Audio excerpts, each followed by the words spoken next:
about?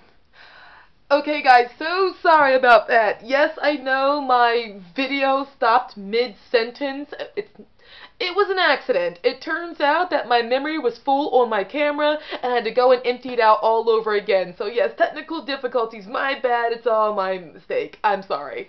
Okay, so, well, welcome to part 2 of a video that was only supposed to be one part. So welcome to part 2 of 13th Doctor's fans, why they should embrace 13th Doctor's haters. And also, while I was loading up my camera, or emptying out the, memory card, yeah, I realized when I was watching my previous video that there are times I say 12th Doctor's fans and 12th Doctor's haters when I blatantly mean 13th Doctor's fans and 13th Doctor's haters. My bad, guys, I'm human. And also, add to the fact that I did just do a video on the 12th Doctor before this, and just tongue all come together. Okay. So, picking up right where we left off, about when I talked about my previous video about toxic fandom, or fans being called toxic for their beliefs. There we go. Okay, what I said before about why 12... Sorry. I'll do it again. Let's say 12th Doctor. Why 13th Doctor's fans should embrace 13th Doctor's haters is because with the idea of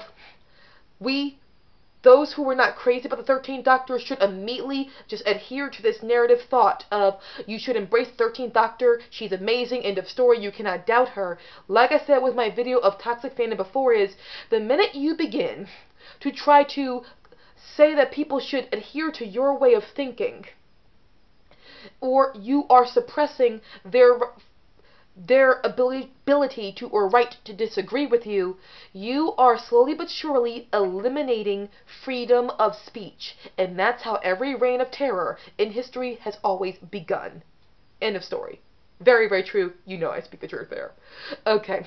But also, when it comes to that eliminating freedom of speech, but it also leads to, again, the idea of watching reality through a perception filter, and it always has to be through someone else's perspective than your own. What I mean by that is, with the 13th Doctor's fans wishing to have the 13th Doctor's haters completely adhere to your mindset in any way, shape, or form, this leads to a literally fandom version of Plato's The Cave.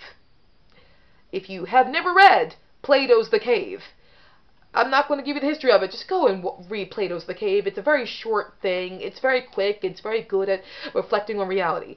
But what you have with this is how the concept of people who don't give you the real image of things. They put up the fake image of things, project it on a wall, and expect you to think it's the real image.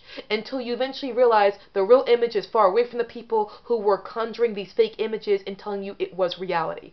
That's what happens whenever you try to successfully convince someone into your mindset as if you are superior to them and you want them to... It's like you will eventually lead to this concept of erasing who they are and putting yourself inside of them and putting yourself in their place. This is a very bad idea in itself, but it's Plato's The Cave, where you are presenting images in front of them and telling them to adhere to your perspective, or in wishing they adhere to your perspective, then letting them adhere to their own, and not see the reality that is, see an image of the reality. Not cool. Seriously, not cool. Okay, if you don't understand what I'm saying, ask me in the comment section and I'll explain it better. Also, and again to the idea of eliminating freedom of speech, but it also would eliminate. The reason why 13th haters also exist is because, again, perspective, yes, but because they're not fans of hers, they don't buy everything that's happening under her reign. The 13th Doctor's era has given rise to some very hypocritical statements, very hostile, sometimes anti-male sentiments in regards to how the people in the background treat the show, how what they speak about the fandom in the name of the show, or how Jody Whittaker presents things, but also presents inequality of choice. What I mean by that is, okay, when it comes to Jody Whittaker, Jody, if you're watching this, I have no problem with you, I'll say it to your face if you were here. This is not me on a camera millions of miles away, like saying it because you're not next to me. If you were right next to me, I'd say it too. Jody Whittaker, there are times where I would not watch her interviews because there were things that she would say without knowing it that did not promote the best things. Same with Chibnall, same with everyone at the BBC right now when it came to the 13 Doctors era. Not only that, but it made me regret being a female just because I hated the idea of having something in common with her. But this last interview, I don't know why I listened to this interview. But Jodie Whittaker, she gave an interview saying Doctor Who, his gender is irrelevant. So the idea of complaining about the gender, this new gender swap, makes no sense because gender is irrelevant. Jodie, this is coming from someone who has everything to gain by seeing you fail in this way. You are better than this. Yes, you are. Even when I disagree with you, I want to believe you're better than this. But right now, you've shown you're not. This was terrible. Jodie, this was a terrible, terrible, terrible thing to say that once again shows three things. One, the horribleness of the woke concept. Because here's the thing. If the Doctor's gender was irrelevant, then why did you do this? Why did you have the Doctor gender swap so you could play them? Why was it important for the Doctor to be a female? If it's irrelevant. No, what you're saying is, it's okay for you to care about the Doctor's gender, it's for it to be relevant to you, but it's irrelevant to anyone else who disagrees with you and your agenda. If they think it doesn't make sense for the Doctor to be a woman, then the Doctor's gender is irrelevant to them. But you changed the Doctor's gender by taking the role. Chibnall changed the Doctor's gender by having you take on the role. So clearly the Doctor's gender is relevant, because if it wasn't, then you would have never needed to change it. So it is relevant, just it could not be relevant to anyone who disagrees with you. That was another thing about why 13th Doctor's fans should embrace 13's haters. It's because we're not on board with it. We see another layer of reality that they don't always want you to see. And Jodie, also this shows, I said before, I say it again, how you Chibnall, and all these people at the BBC, you epitomize the idea of these people on their white clouds, these spoiled brats who've never actually undergone true oppression a day in their life. A lot has been handed to them. A lot has been handed to them. But you act like you're a victim of something. You're not. And that interview showed just how much you're out of touch with the reality of what it feels to be truly kicked down and not given actual equal rights in equal circumstances. Because you would never have said something like that because you realize you're giving an unequal message. Where you can think it's important for the Doctor to be a woman, but no one can think the Doctor's gender is relevant if they're not you. Without knowing it, you present a hypocritical situation and inequality in your comment to how other people should respond to you. This does not work. This is what happens when you think you are a victim, but you're actually not. You use your victimhood as an excuse to rule and reign over others, and thus making victims out of them. But no one thinks they're victims because you're the victim. Okay, Jodie, Miss Whittaker, I want to believe you're better than this. Give me something to believe in. So there's that. But again, I'm not allowed to see that because I have no right to see anything different. I'm not allowed to analyze or overanalyze. I must see how you want me to see. I must see your reality, not my own. That's the thing. So that's why you should embrace 13's haters, because they are just giving you a different reality the way you 13 Doctors fans are giving us a different reality. Both realities have the ability to have the right to coexist at the same time. So there you have it. To not take something lying down, to question, to doubt. It's good to have that happen every now and again. I know it can be annoying for you guys, but sometimes we are right to question. Sometimes we are right to doubt and not blindly obey. Also with Chibnall, with people sometimes say, oh, people attack Chris Chibnall's era, and it's just they don't, people are quick to attack and not say anything nice about it. Okay, to be honest with Chris, this is just desserts. What Chris is going through now, when it comes to people criticizing him just blatantly or blindly just saying negative things and thinking of no positive, or you guys think, okay, it's easy to attack someone's work and not see the work they put into it. Chris Chibnall actually did the same thing when he was young, when it came to the classic show. Chris Chibnall was known for coldly criticizing the writers of Classic Who, and being very vocal in his criticism, and not always thinking of, and not always, no, not often, thinking of positive things to say back. This, what Chibnall's going through actually, is exactly what he put other writers through. This is what happens when you are in that field. Things go full circle on you, where the critic becomes the one that gets criticized. That would happen to me as well if I were writing for Doctor Who. Yes, I would be happy to be there, but I know that the things I talked about here on YouTube would come back to haunt me, as they would. I highly doubt I'll ever be in that situation, because I doubt BBC would ever consider my books. Not because I suck, it's just simply because BBC and I have had history together. Okay. So there's that. So guys, I know it's like, oh, people attack Chibnall, they don't respect the work he did, but Chibnall now knows how it feels. He did the same thing once. History is just repeating itself. Vicious cycle. Our lives often revolve in it. Okay, so there is that as well. But also, another thing that happens very much when it comes to, like I said, fake reality instead of the reality that's in front of you. For example, another thing that happened now. Oh, actually, I'm going to say something before that. Remember I talked about how Jody Whittaker, she said the doctor's gender is irrelevant. But that is now giving a passive-aggressively saying, if you disagree with me about the doctor's gender being a female, the doctor's gender should be irrelevant to you. That's opposite than what an actor who is very famous right now, he played a superhero character once, he had some things to say about toxic fandom, where a reporter was trying to bait him, talking about toxic fandom, and he said, first, you need to understand fans have the right to their opinion, and they are not toxic. What they're doing, it's not toxic, it's passion.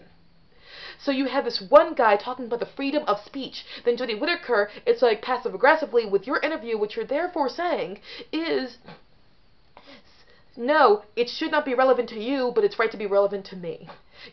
This guy gave you liberty of rights. This one, without knowing it, was taking the rights away, in the excuse of thinking she was a victim of other people.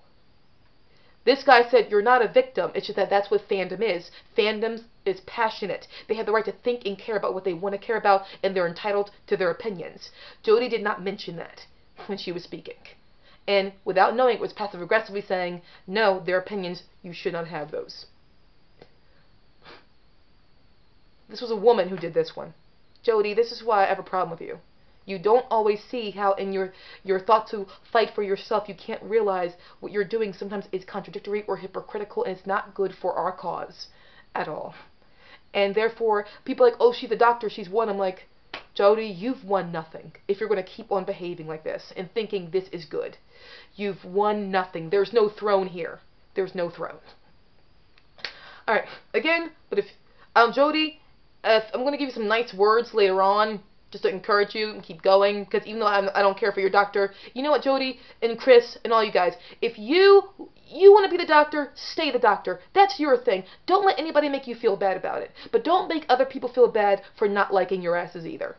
Yeah, Jody, you want to be the doctor, be the doctor. Chibnall, you want to write for Doctor Who as the head writer for this? Do it. Do your thing. Good for you guys.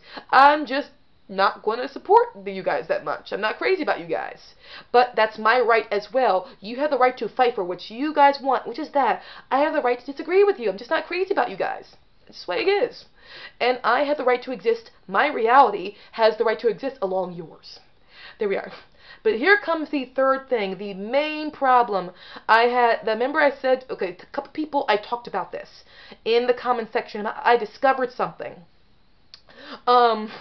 About this, Doctor Who, but also about this movement to always be replacing established male characters with female characters. Okay, so you have these male characters replaced with females. But then I began to notice something. Look at the people who are always doing this replacement. We're saying men are toxic, and we must make it more female. Yes, the future is female. These men suck. We're going to push them away. Look at what these people really are. Guys, like the writers, the producers, people who are really pushing this narrative. Guys, I crap you not. I began to notice this with Doctor Who, but with other, franchises and film and all that, and TV as well. A lot of them are men who are doing this. No, look, a lot of the people who are organizing these anti-male or slightly hostile towards male, and we're going to remove the male and put a female in their place, a lot of these guys are men who do this. They're men. No, really, go look at the screenwriters, the directors, the producers. A lot of these people are men who are doing this. They're erasing men and putting women in the place of these established male characters. And you've got males taking these established male characters and making them into women, and then removing the women and then calling this progressive. But it's not even us women who are really doing these things very often. Just like it's not us black people or people of color who are moving white people and putting ourselves in there. It's mostly these executives, these white executives, or these male executives who are doing this, and they're using us as an excuse to do this to each other. Okay, guys, I didn't like it when you white people hated us. What makes you think I'm going to like it when y'all hate yourselves? You're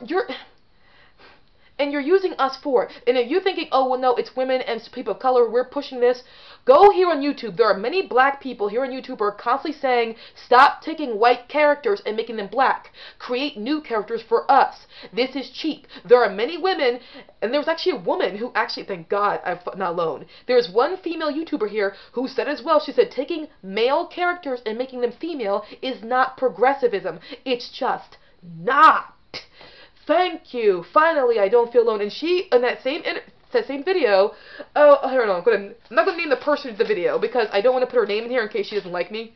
Or she never heard of me probably, but, you know, you don't put other people's names out there. But she did a video called Hollywood and Their Fake Woke Message Keep Failing. Look up that video. She exists. I'm not making her up. But she said, look at, because she loves, like, Terminator, she loves, like, you know, all that stuff, and she said, look at all these shows. And she loves Batman and stuff like that. She's like, look at all these times where we got these male characters erased and put in females put in their place. She said, look closely. A lot of these people who are heading this up are males. They're using us women, but it's really males who are pushing this narrative. And that's not fair to the men, but it's also not fair to us women. That's that part I said. I said that part about it's not fair to us women because we are used as the excuse for what you're doing, and that's not cool. That's really not.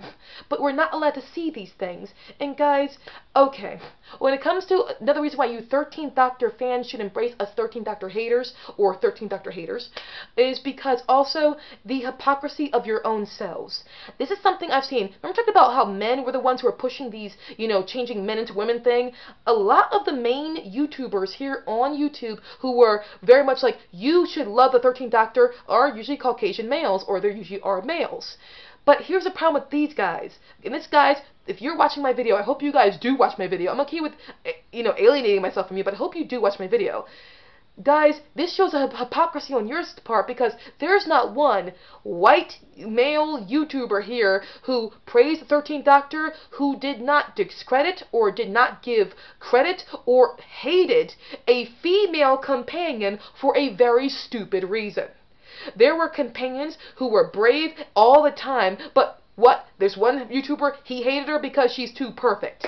Thank you for that horrible message. One, she saved the Doctor and saved the day many times, but what? She's terrible? Why? Because she had feelings for him. Thank you for that horrible message.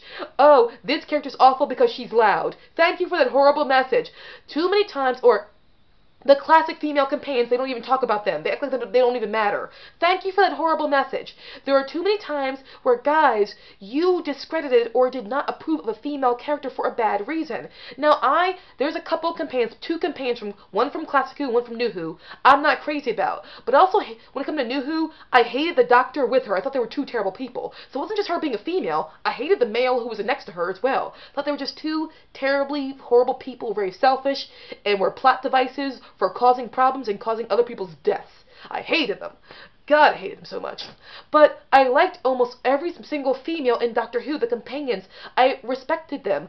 But you guys, there's not one YouTuber here who, like, you should praise 13th Doctor, who did not, there's not one of you guys who did not hate a female companion for a really trivial, stupid reason at some point. So here you are telling me and that I, as a woman, should obey you and like this character when you did not like females before who were females and you didn't like them for terrible reasons. See, guys, this is bad. And again, you have no right to order us around. Again, this is white people once again telling us other people to follow their instruction. This is not fair to us. This is wrong. because you're in the same place where you are now a white male calling other white males toxic for not agreeing with you, but you did not listen to us. Not fair. And again, I respect